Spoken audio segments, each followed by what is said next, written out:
بسم الله والصلاة والسلام على رسول الله وعلى آله وصحبه أجمعين أما بعد.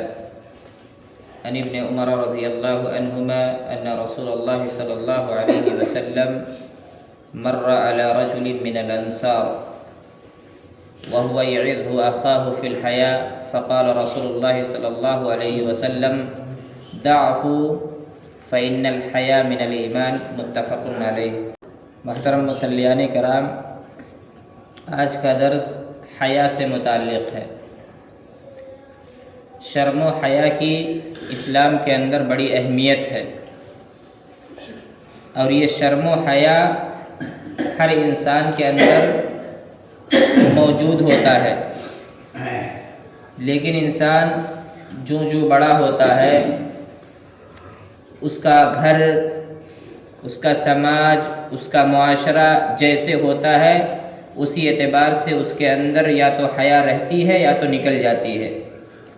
مثلا اگر گھر اور سماج بے حیا ہو، جہاں حیا کی کوئی اہمیت نہ ہو، تو ایسی صورت میں جو فطری طور پر انسان کے اندر حیا ہوتا ہے وہ نکل جاتا ہے.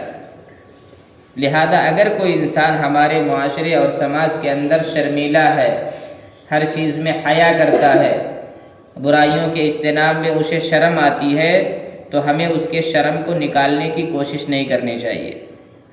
ابن عمر رضی اللہ تعالیٰ عنہ راوی حدیث ہے، کہتے ہیں کہ ایک مرتبہ رسول اللہ صلی اللہ علیہ وسلم کا گزر ایک انصاری کے پاس سے ہوا جو اپنے بھائی کو تنبیہ کر رہا تھا. دراصل اس کا بھائی بڑا شرمیلا تھا، اسے بہت زیادہ شرم آتی تھی، تو اپنے بھائی کو تنبیہ کر رہا تھا کہ اتنا شرم کیوں کرتے ہو، شرم نہیں کرنا چاہیے اتنا. اللہ کے نبی صلی اللہ علیہ وسلم نے اس سے کہا دعہ فإن الحیا من الایمان، دیکھو اس کو چھوڑ دو، حیا شرم یہ ایمان کا ایک حصہ ہے. شرم و حیا ایمان کا ایک حصہ ہے. جب تک انسان کے اندر شرم و حیا باقی رہتا ہے، انسان بہت ساری برائیوں سے محفوظ رہتا ہے.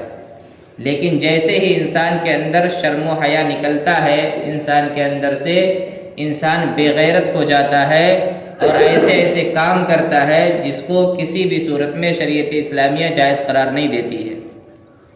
اسی لیے اللہ کے نبی صلی اللہ علیہ وسلم نے فرمایا اذا لم تستحی فاصنع ما شئت، اگر تمہارے اندر سے شرم و حیا ختم ہو جائے تو تم جو چاہو کرو پھرو. آپ دیکھیں گے ہمارے معاشرے کے اندر بعض لوگ ایسے ہوتے ہیں جن کے اندر شرم نام کی کوئی چیز ہی نہیں ہے، جس کی وجہ سے وہ ایسے افعال کا ارتکاب سماج میں رہتے ہوئے کرتے ہیں جو حقیقتاً بڑا ہی افسوسناک ہوتا ہے. دراصل یہ چیز اور یہ صفات ان کے اندر کیسے آئی؟ جب شرم و حیا ان کے اندر سے نکل گئی تو ان کے اندر اس طرح کی صفات پیدا ہوئی.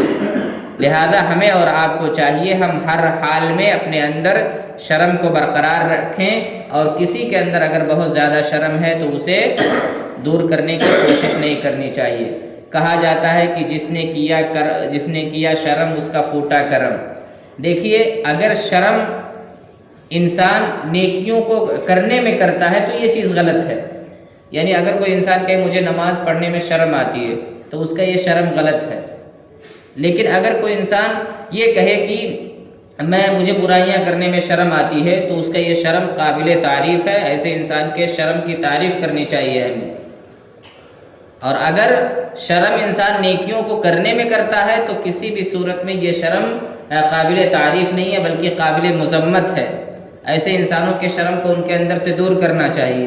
ایک آدمی کہے مجھے کمانے سے شرم آتی ہے تو اس کے شرم کا کوئی اعتبار نہیں ہوگا.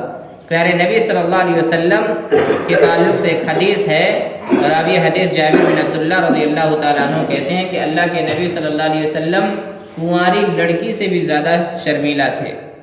ایک کنواری لڑکی کو آپ دیکھیں گے ہمیشہ اسے شرم آتا ہے، وہ حیا کے پردے میں رہتی ہے. اس سے کہیں زیادہ اللہ کے نبی صلی اللہ علیہ وسلم شرمیلا تھے. لہذا ہمیں اور آپ کو شرم کے دائرے میں رہتے ہوئے اپنی زندگی کو گزارنے کی کوشش کرنی چاہیے. اللہ تعالیٰ سے دعا ہے اللہ تعالیٰ ہم تمام مسلمانوں کے اندر شرم و حیا کی صفات کو پیدا کر. آمین.